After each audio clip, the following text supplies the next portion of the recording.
Welcome to Pediatric Case Review. Today we present a comprehensive case-based lecture on Pediatric Acute Respiratory Distress Syndrome, also known as PRDS.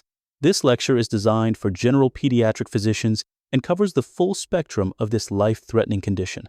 We will work through 15 clinical cases addressing diagnosis, pathophysiology, examination findings, severity classification, imaging, laboratory investigations, ventilator management, adjunctive therapies, complications, and long-term outcomes. Early recognition and structured management are the keys to improving survival. Let us begin. Case 1. Rapid onset in a 4-year-old. A previously healthy 4-year-old boy presents to the emergency department with sudden onset of respiratory distress. His symptoms began 3 days after a viral upper respiratory infection. Clinical findings include a respiratory rate of 52 breaths per minute, which is well above the normal range of 20 to 30 per minute. He is using accessory muscles of respiration, has bilateral fine crackles on auscultation, and his oxygen saturation is 88% on room air. He is alert but appears distressed. What is the most likely diagnosis? Option A, bronchiolitis. Option B, pneumonia. Option C, pediatric acute respiratory distress syndrome. Option D, asthma exacerbation. The correct answer is option C, pediatric acute respiratory distress syndrome. The constellation of sudden onset respiratory distress following a viral infection, combined with bilateral crackles and significant hypoxemia with oxygen saturation of 88% on room air, strongly suggests this diagnosis. The rapid progression from a minor viral illness to severe respiratory failure is characteristic. Key diagnostic features include acute onset of respiratory distress, bilateral pulmonary infiltrates on examination, hypoxemic respiratory failure with oxygen saturation below 90%, no evidence of a cardiac cause, and a preceding risk factor such as the viral infection in this case. A critical point: this condition can progress rapidly from mild symptoms to life-threatening respiratory failure within hours. Case 2. Subacute deterioration in an immunocompromised child. A 10-year-old girl with acute lymphoblastic leukemia presents with a 3-day history of progressive dyspnea and dry cough. She completed her second cycle of chemotherapy 10 days ago. Her temperature is 38.2 degrees Celsius, heart rate 125 beats per minute, respiratory rate 35 per minute, and oxygen saturation 88% on room air. Physical examination shows bilateral fine crackles throughout both lung fields. Chest X-ray shows diffuse bilateral infiltrates with air bronchograms. She is currently requiring 6 liters of oxygen via nasal cannula to maintain saturation above 90%. What is the most appropriate immediate next step? Option A, start broad-spectrum antibiotics and antifungals. Option B, obtain blood cultures and begin empiric antimicrobial therapy. Option C, recognize probable PRDS and initiate respiratory support. Option D, perform urgent bronchoscopy with bronchoalveolar lavage. The correct answer is option C, recognize PRDS and initiate respiratory support. This 10-year-old immunocompromised patient with progressive dyspnea, bilateral infiltrates, and hypoxemia on supplemental oxygen presents a classic scenario for early PRDS intervention. Recognizing PRDS is the critical first step before any other intervention. Early respiratory support, whether non-invasive ventilation or high-flow oxygen, prevents progression to respiratory failure. In immunocompromised children, early recognition guides tailored respiratory management.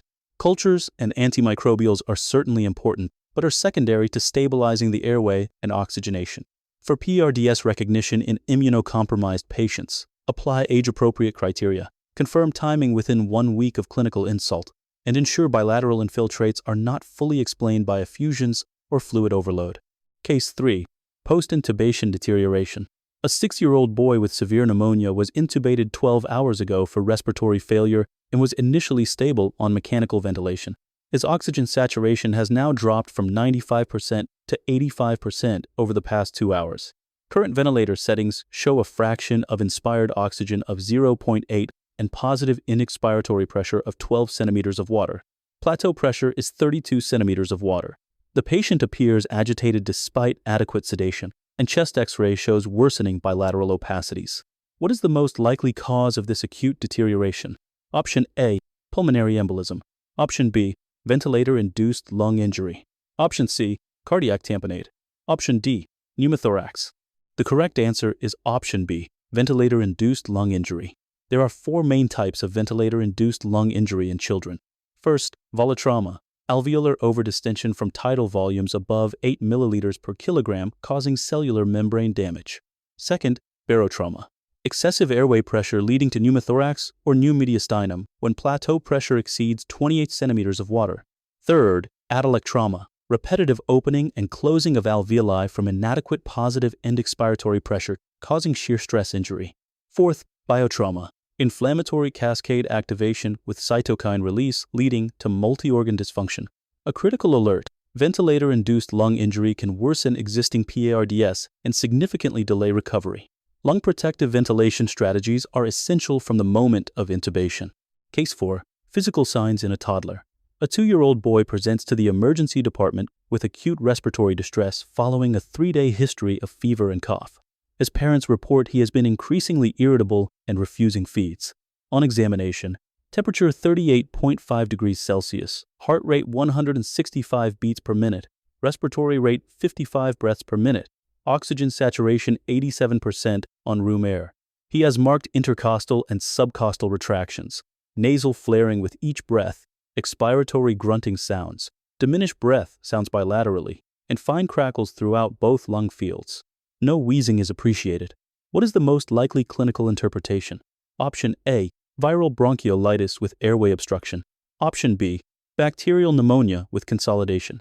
Option C, pediatric acute respiratory distress syndrome. Option D, acute asthma exacerbation.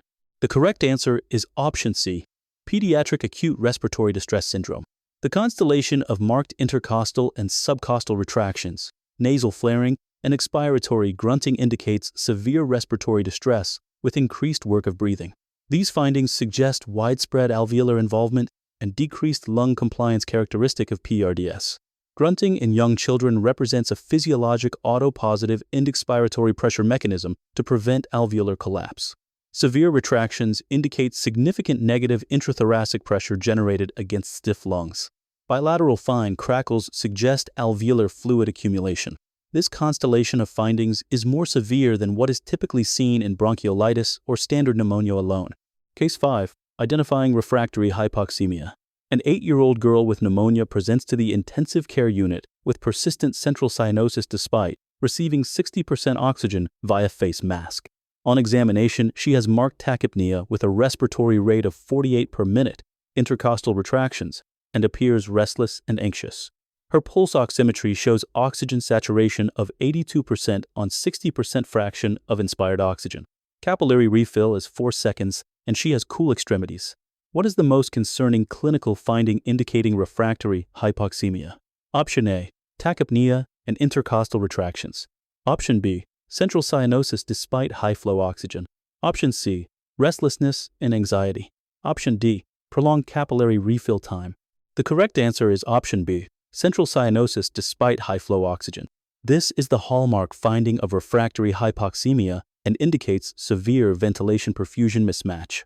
The key clinical markers of hypoxemic respiratory failure are central cyanosis with bluish discoloration of the lips, tongue, and mucous membranes, altered mental status including confusion, agitation, or decreased responsiveness, tachycardia as a compensatory increase in heart rate, diaphoresis with profuse sweating despite normal temperature, and fatigue and lethargy reflecting decreased activity and responsiveness. Critical warning signs. Cyanosis appearing despite oxygen therapy indicates severe ventilation-perfusion mismatch, and mental status changes suggest cerebral hypoxia requiring immediate intervention. Case 6. Mechanism of alveolar injury. A 7-year-old boy is brought to the emergency department following a near-drowning incident at a local swimming pool. He was submerged for approximately 3 minutes before being rescued. Initial resuscitation was successful, but he now presents with progressive respiratory distress. Vital signs: heart rate 140 per minute, respiratory rate 45 per minute, oxygen saturation 88% on room air. Physical examination shows bilateral coarse crackles and intercostal retractions. Symptoms developed 2 hours after the incident. He has no prior respiratory conditions or cardiac abnormalities. What is the primary pathophysiological mechanism responsible for this patient's developing respiratory failure? Option A, cardiogenic pulmonary edema from cardiac arrest. Option B, direct alveolar epithelial injury from aspirated water. Option C, systemic inflammatory response syndrome. Option D, bronchospasm from cold water exposure. The correct answer is option B, direct alveolar epithelial injury from aspirated water. This is an example of direct alveolar injury, where the primary insult is to the alveolar epithelium itself. The mechanism involves direct damage leading to impaired fluid clearance and then surfactant dysfunction. Common causes of direct alveolar injury include pneumonia, whether bacterial or viral, aspiration of gastric contents or water from near drowning, inhalation injury from smoke or toxic gases, and pulmonary contusion. In contrast, indirect alveolar injury involves systemic inflammation affecting the lungs through endothelial damage, increased permeability, and capillary leak. Common causes of indirect injury include sepsis, multiple trauma, burns, pancreatitis, and massive transfusion. Case 7. Pathophysiology, systemic inflammation, and PRDS. An 8-year-old boy presents with a 3-day history of severe abdominal pain, vomiting, and fever. He appears toxic with temperature 39.5 degrees Celsius, heart rate 140 beats per minute, blood pressure 85 over 45 millimeters of mercury, and respiratory rate 45 per minute. His abdomen is rigid with guarding and rebound tenderness. Laboratory results show white blood cell count 20,000 per microliter with 85% neutrophils, C-reactive protein 180 milligrams per liter, procalcitonin 8.2 nanograms per milliliter, and lactate 4.5 millimoles per liter. Despite initial fluid resuscitation and antibiotics, he develops progressive dyspnea and hypoxemia over 12 hours requiring intubation. Chest X-ray shows bilateral pulmonary infiltrates. What is the primary pathophysiological mechanism? Option A, direct aspiration pneumonia. Option B, cardiogenic pulmonary edema. Option C, systemic inflammatory response causing indirect alveolar injury. Option D, pneumothorax from positive pressure ventilation. The correct answer is option C, systemic inflammatory response causing indirect alveolar injury. This patient has peritonitis leading to sepsis, which triggers indirect PRDS through endothelial damage and capillary leak. The pathophysiological cascade in indirect injury involves systemic inflammation activating circulating neutrophils, activated neutrophils releasing inflammatory mediators, cytokines, and complement factors damaging pulmonary capillary endothelium, loss of endothelial barrier function increasing vascular permeability, and protein-rich fluid leaking from capillaries into the alveolar space. Key mediators include tumor necrosis factor alpha and interleukin-1 beta, complement activation products, neutrophil elastase, myeloperoxidase, reactive oxygen species, and platelet activating factor. Unlike direct injury, indirect PARDS involves intact alveolar epithelium with primary endothelial dysfunction. Case 8. Applying PALIC 2 guidelines. A 5-year-old girl presents to the Pediatric Intensive Care Unit with community-acquired pneumonia that has progressively worsened over 48 hours. She was intubated 6 hours ago due to respiratory failure. Current ventilator settings show a fraction of inspired oxygen of 0.6 and positive end expiratory pressure of 8 centimeters of water. Her latest arterial blood gas reveals a partial pressure of oxygen of 75 millimeters of mercury on a fraction of inspired oxygen of 0.6, giving a ratio of 125. Chest X-ray demonstrates new bilateral infiltrates consistent with pneumonia. Echocardiogram shows normal cardiac function with no evidence of left heart failure. According to PALIC 2 guidelines, what is the correct classification of this patient's condition? Option A, no PRDS. Option B, mild PRDS. Option C, moderate PRDS. Option D, severe PRDS. The correct answer is option D, severe PRDS. According to PALIC 2 guidelines for invasively ventilated children, severity is classified as follows.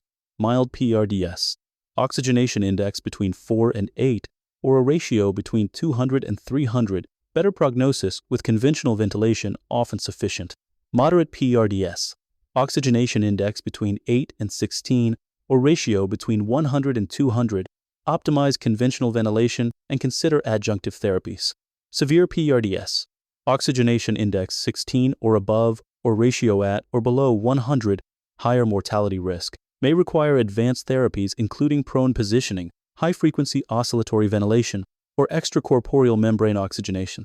The oxygenation index is calculated as fraction of inspired oxygen multiplied by mean airway pressure multiplied by 100 divided by partial pressure of oxygen. The oxygen saturation index may be used when arterial blood gas is unavailable. Case 9. Imaging interpretation. A 6-year-old girl presents with progressive dyspnea over 48 hours following pneumonia. She requires high-flow oxygen and shows worsening respiratory distress.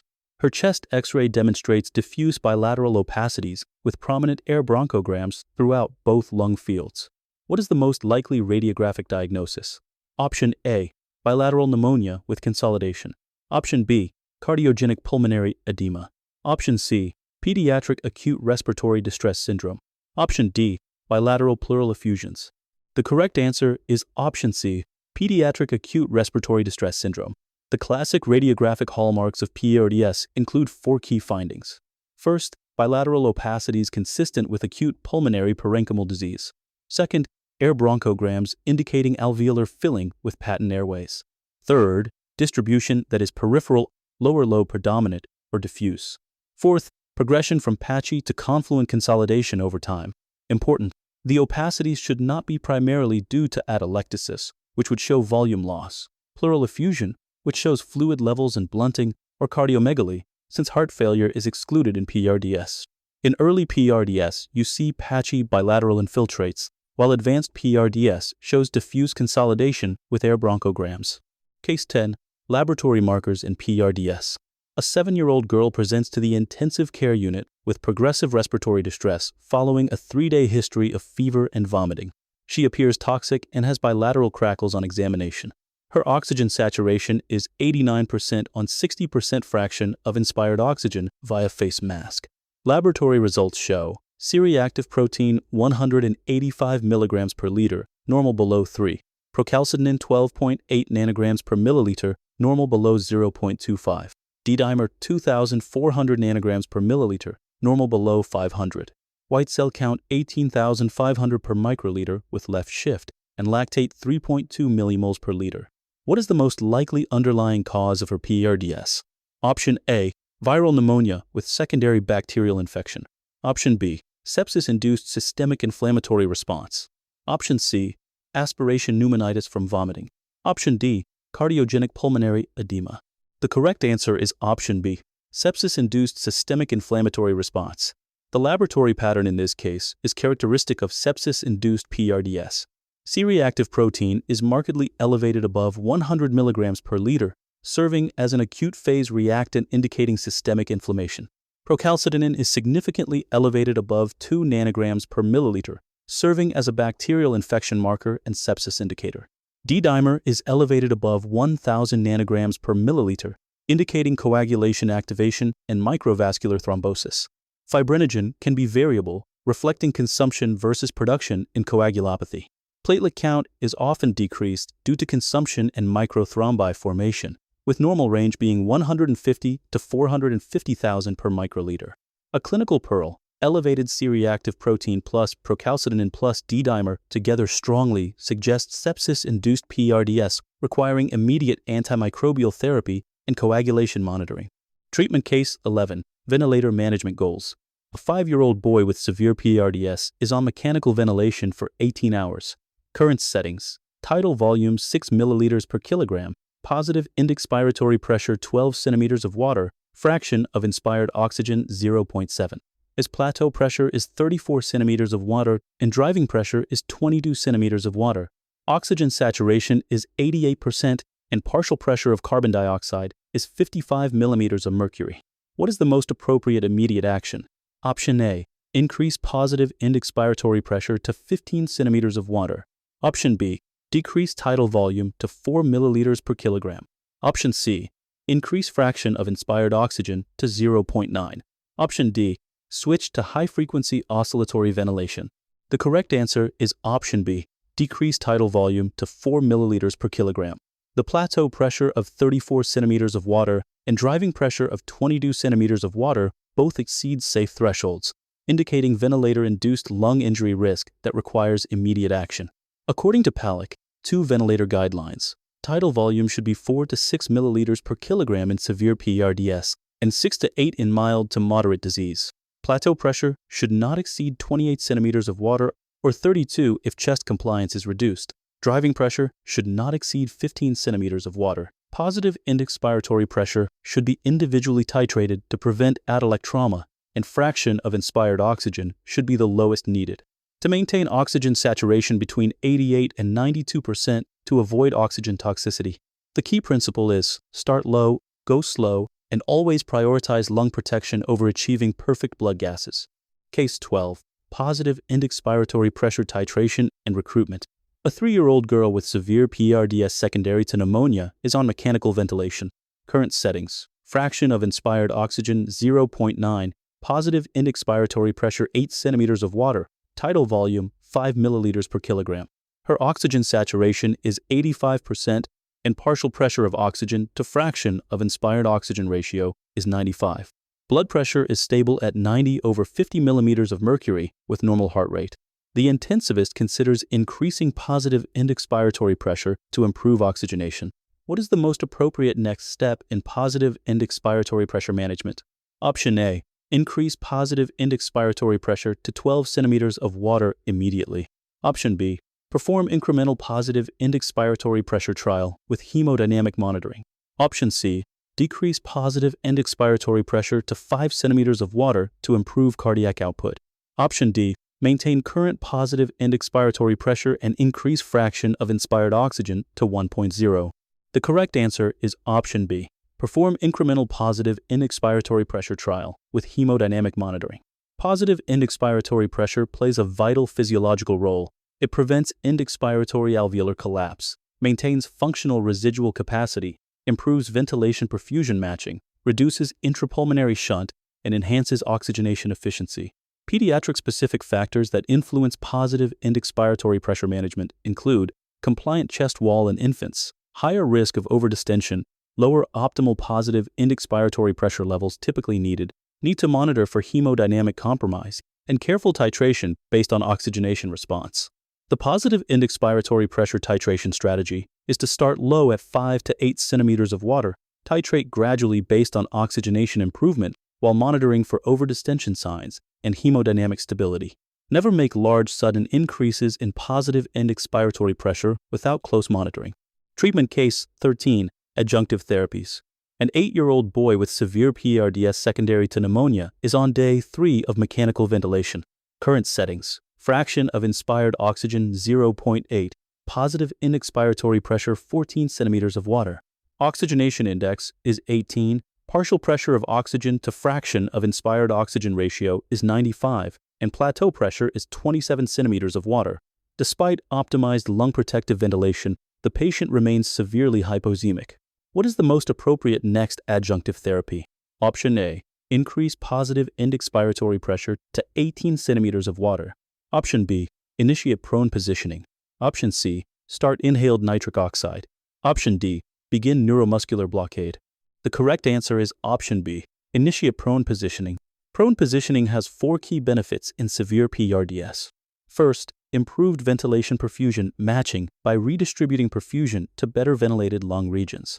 Second, reduced ventilator-induced lung injury by decreasing overdistension of anterior lung segments. Third, enhanced oxygenation with significant improvement in the partial pressure of oxygen to fraction of inspired oxygen ratio within hours. Fourth, decreased mortality with evidence-based survival benefit in severe ARDS. The PALIC 2 recommendation is to consider prone positioning for 12 to 16 hours daily or more in severe ARDS patients on invasive mechanical ventilation when safe positioning is feasible. Prone positioning should be considered before escalating to higher positive end-expiratory pressure, inhaled nitric oxide, or other rescue therapies. Case 14. Identifying acute barotrauma.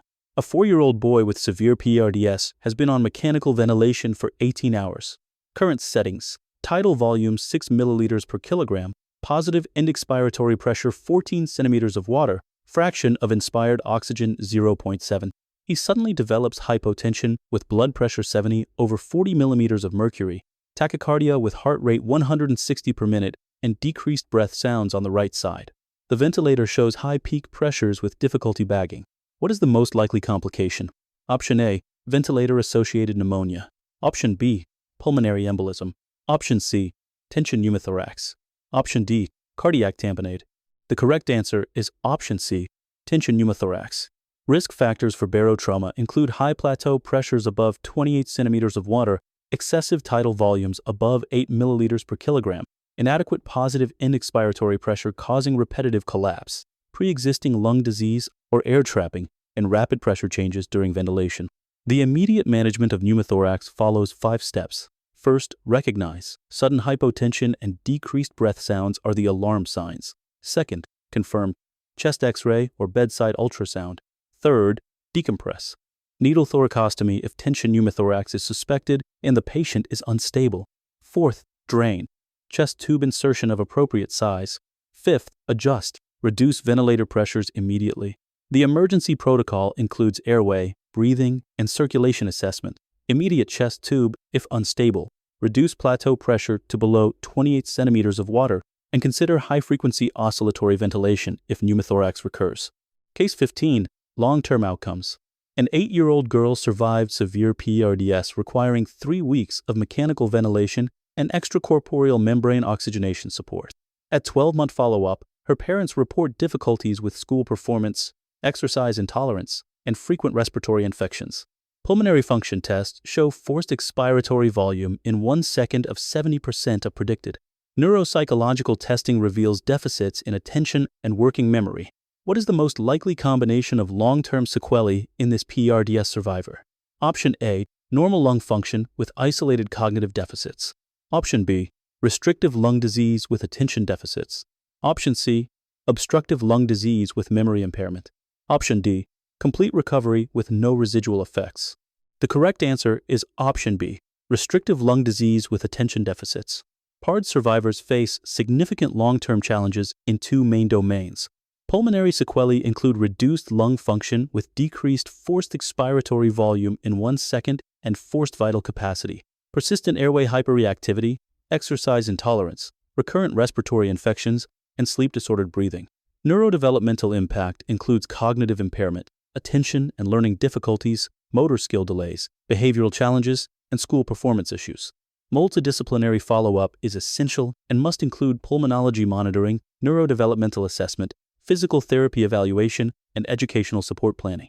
Survivors of severe PARDS, especially those requiring extracorporeal membrane oxygenation support, are at highest risk and need structured long-term follow-up programs to identify and address these sequelae early. We would like to invite you to join our Pediatric Case Review community.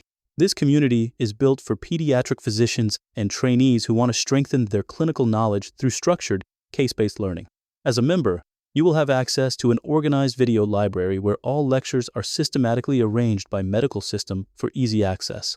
All presentation slides are available as high-quality photos for offline study and review. You will also have access to additional case-based practice questions to reinforce your learning. To get full subscription details, simply comment below on this post, and we will message you directly.